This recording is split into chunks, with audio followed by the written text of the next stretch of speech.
Alright, I'm going to be taking a look at game 2 here.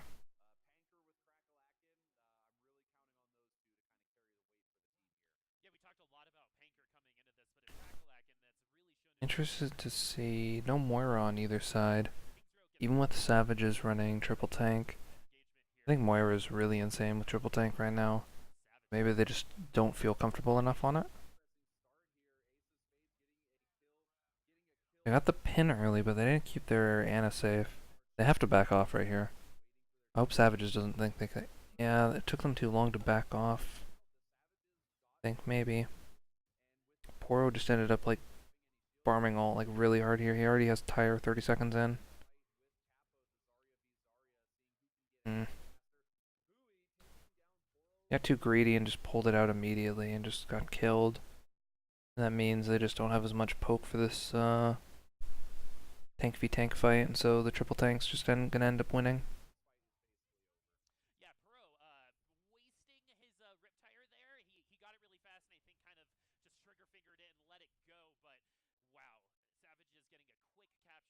Yeah, I think he just got too hypey. Like, Poro did get like a lot of damage down, and then he ended up killing himself, just pulling tire in like a really awful position.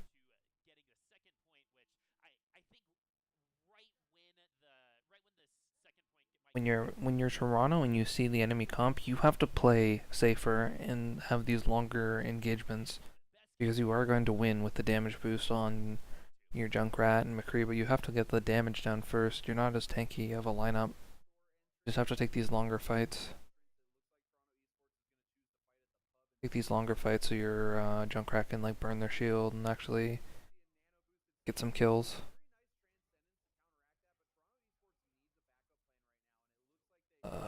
The nano visor was just so questionable. It didn't end up doing anything. It shot into shield the whole time. The shield wasn't even low. Like, you want to be flanking with that, or at least know their shields down.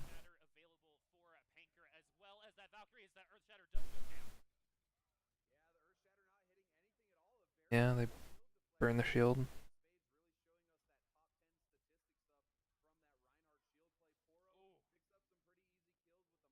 Uh, yeah. Toronto lost members and then they just panic ulted, which I really hate to see. You can go back and like look at it, but in these instances where you lose like crucial members towards your team comp, it feels awkward, but you basically just have to wipe and then try to get a fight as close as you can on the next point because the chance that you win these kinds of fights is like really, really, really low. And it's super risky because if you use your ults, then you're just screwing yourself up for the next point. So like, Banker's like in an okay position here, but his shield's getting destroyed, and he walks forward. The shatter, ugh, that's painful. Doesn't get it off, he dies. I guess he grabs like somewhere in the same position, or somewhere at the same time that Panker dies, but you can see that Panker's low. And you can see these HP bars, like, your Junkrat dies, your Ryan dies. There's no follow-up on this grab. Um, and then Moth pops Valk to try to like res this fight, but like they lost the fight, and like at most he's gonna be able to like res them to be like an even fight, but they're like still out in the open, like 6v4, and so they're just gonna get mowed down. So they ended up using 3 ults there and got 0 value out of them. I think they got 1 or 2 kills, but because of how the kills were traded in the fight, that it's gonna take them a long time to rebuild their ults.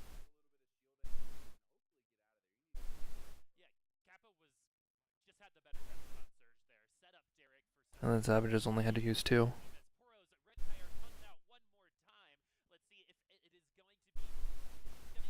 This is probably a better place for Derek. Could have played above tunnels, I think, too.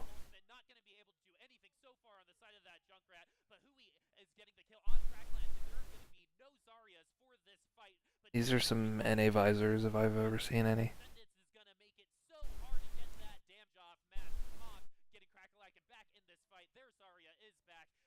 Really matter though, they lost a member super early, so they're having to forward hold. You can just slow play this fight. Oh, they walked in too far. Like, they didn't need to at all. They got the kill early. You can just take the longer extended fight. So, like, Poro just kills himself here. Oh, that was his tire. I thought that was him. I don't know what I was thinking.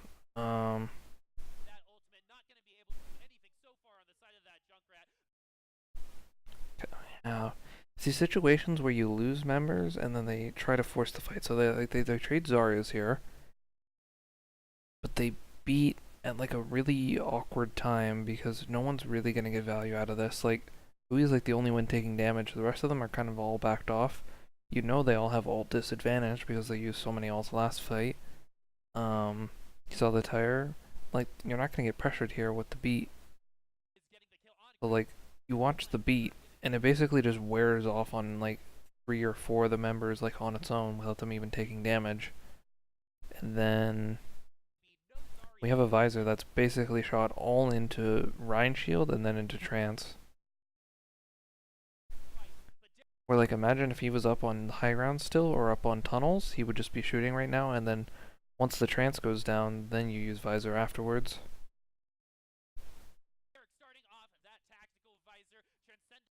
But you see this already, so his tac visor's out.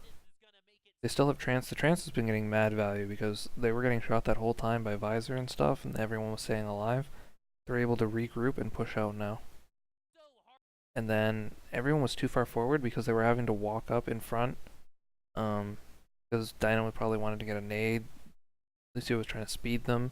So they were too far forward and now they're having to back up. And they were in a bad position. And then they ran the net.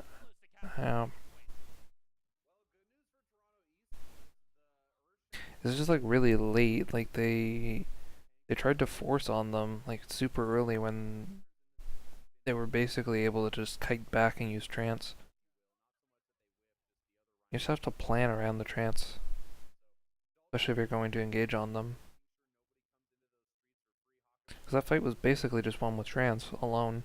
Trance v what was it, 4 or 5 ults? Because they use them so poorly.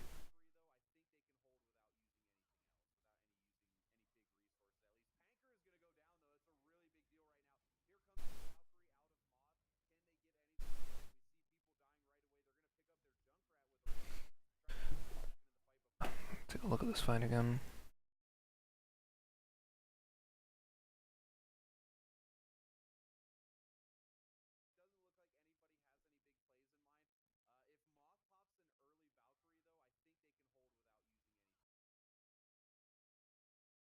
Seems like Toronto is like in a really good position right now.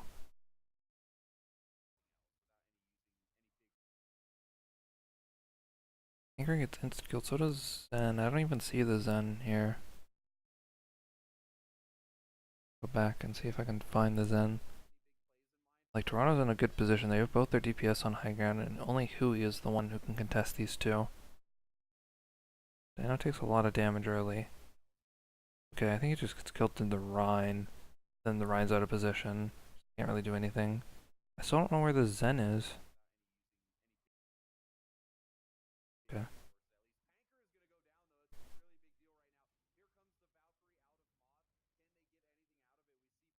Have the Mercy to double res this, though. Owl does not care, he just straight up kills Dalton, but you can see the ults traded there. It was basically just Mercy ult in exchange for... I don't know if they traded ults really, it was just like straight up just killing people.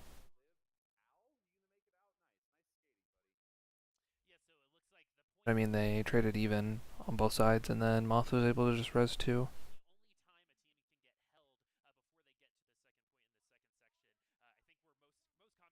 They left Evad a mech for a while too. Okay, he's swapping.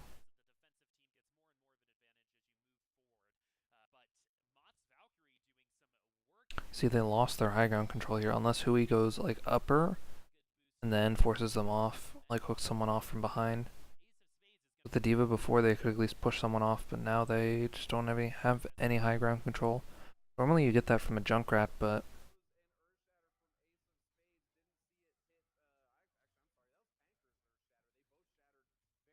Yeah, looks like Ace of Spades. He walked too far forward, like I didn't even get to see the back line there, but it looks like he just, maybe we can kind of see it. Yeah, you see, he walks a little bit too much to the left here, and then he just exposes all of the right side to his back line. So he's like zoned. He gets mined here, he's up in the air. Derek gets a kill, but I mean, Panker kills Hui. Hui was too far forward. Everyone is just exposed to this backline because Ace just walked too far forward and he isn't making use of any of his shield right now.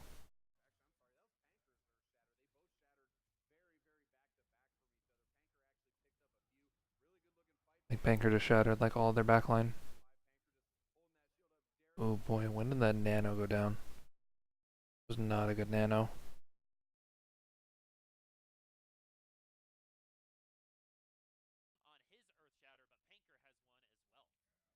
It wasn't even close to visor. Oh, he's starting to do damage.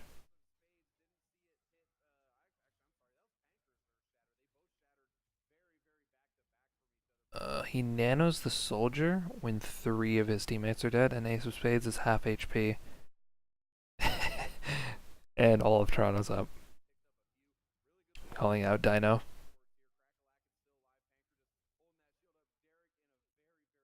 That shouldn't have happened at all.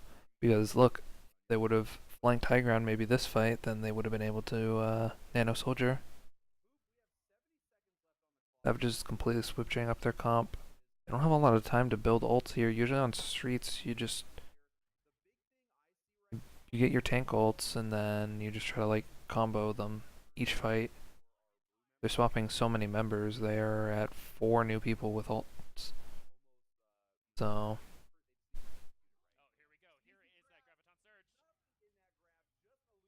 wasn't a big grab at all. Actually, they held too far forward.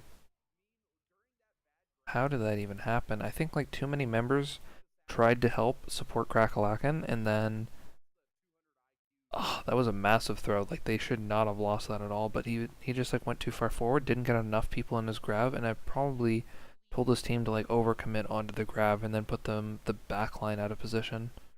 They definitely should not have lost that.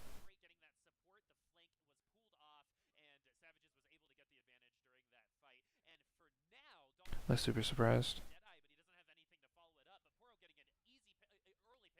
Savages really didn't have that much ult charge. I really would have liked if they would have swapped to tanks here. Play tanks, play Junkrat. There we go. A bit late though. Would have been nicer if it was earlier. They have a Widow, but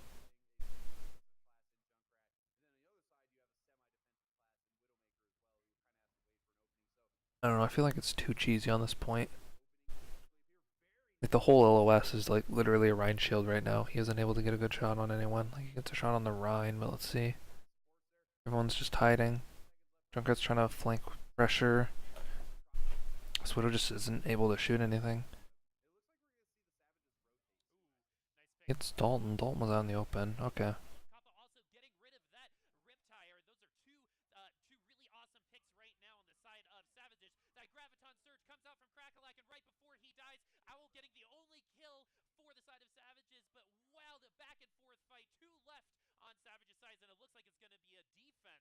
He's hitting shots, but even with all those picks and stuff, the Mercy just insta-res them, and then the Rhine just does not have as much assistance.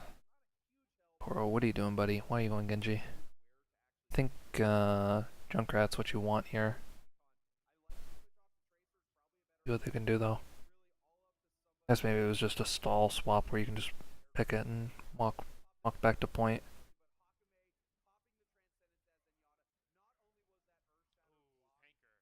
I think Derek shot all of his visors into either Rhine Shield or Trance. Those trances have had insane value.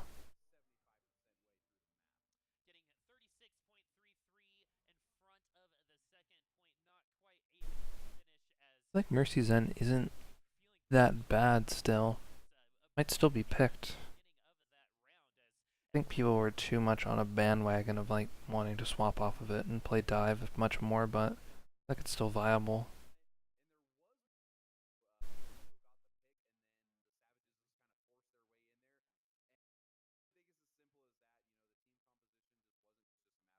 do on attack.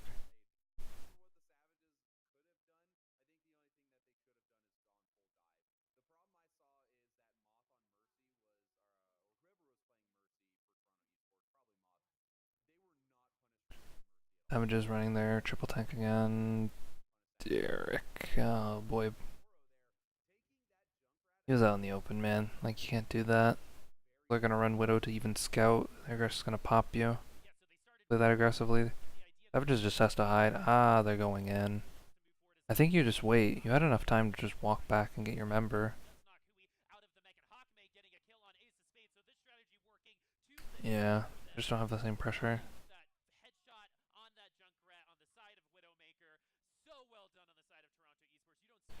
When are they gonna swap in this comp? Is Capo still gonna stay on Zarya? Oh, okay, they're changing it, but they have... Savages has such a weird comp right now. Genji Tracer with Rhine Diva, like it doesn't make a lot of sense, but I was too far forward there. Probably just trying to scout, but I mean, okay, they're changing to the monkey.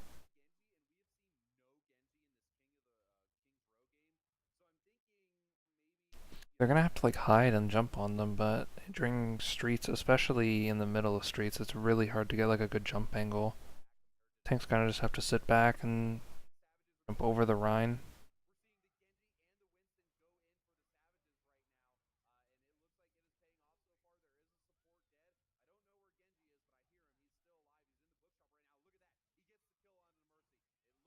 They want this grab combo with the dragon, but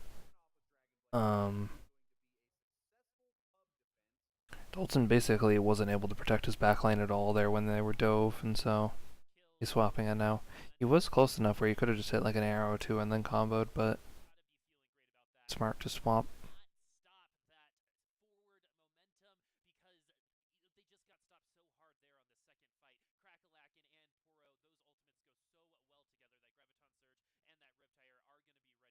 Toronto's playing pretty standard. Savage is playing just really weird comp, I think. They really want Derek to just carry this game, it appears. They don't even have Blade, but they just nano him, just send him into their backline.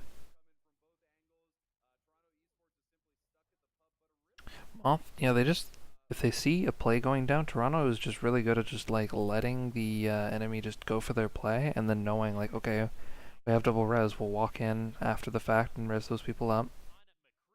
And then, yeah, they just walk in with Rhine, hold the shield up, and then Poro's just able to just annihilate people because they just can't match the shield at all. There's not enough damage mitigation. Oh, Crackalakin's failing this jump. Oh, alright, he failed up like 3 or 4 times.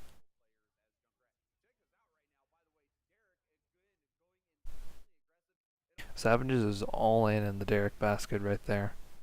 They're giving him nano, they're giving him beat, they're just trying to hope he can carry. It's working. I think if Dalton just lands a stun though, then, or if Panker landed a pin or something, then they would be fine. Toronto could play, you know, it isn't as conventional, but they could play Roadhog here instead of Zarya. And just have another tool to counter the Genji if they're like all in this Genji basket.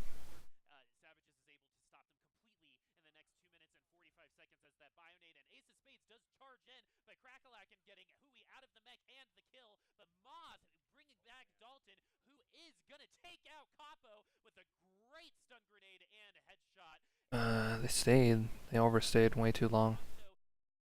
So like, and this is good right here. You see, Panker is just holding a shield here because he's getting pressured too much, and these tanks are all diving past him. That's what you gotta do against Rhine. You're Rhine diving, so he's just holding shield. But this is such a fucking 200 IQ play. He's blocking all these heals. All of Savage's getting low right here. Blocking all these heals. He realizes it's time to go. He hits the Winston on the way out, which was pretty insane, so he drops him to half. But you see, Moth again. Staying alive, he's staying back. They're playing this so smart where they're like, it's fine, we're getting low, we back up, they've overcommitted, Panker was blocking all these heals, they're low, we get the reses up, and then we push together. It's so smart. It's great kiting. They don't even have a Lucio, and they're just out kiting Savages. It's keeping the important people alive, like Moth staying alive. Um, I think Dalton was alive, but it's just like keeping the important people alive. Like, okay if one or two people die, if you do have the mercy to just res them, and if you do kite back efficiently enough, where you're baiting the other team into you.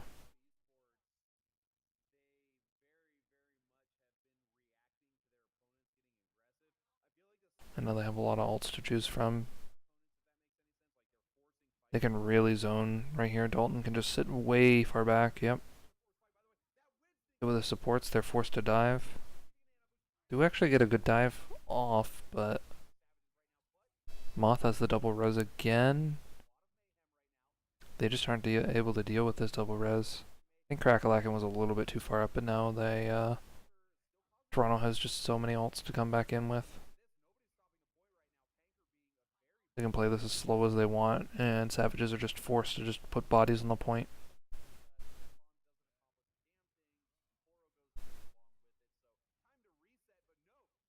I think this is just going to be a cleanup for Toronto. See. Yeah, they aren't able to do anything.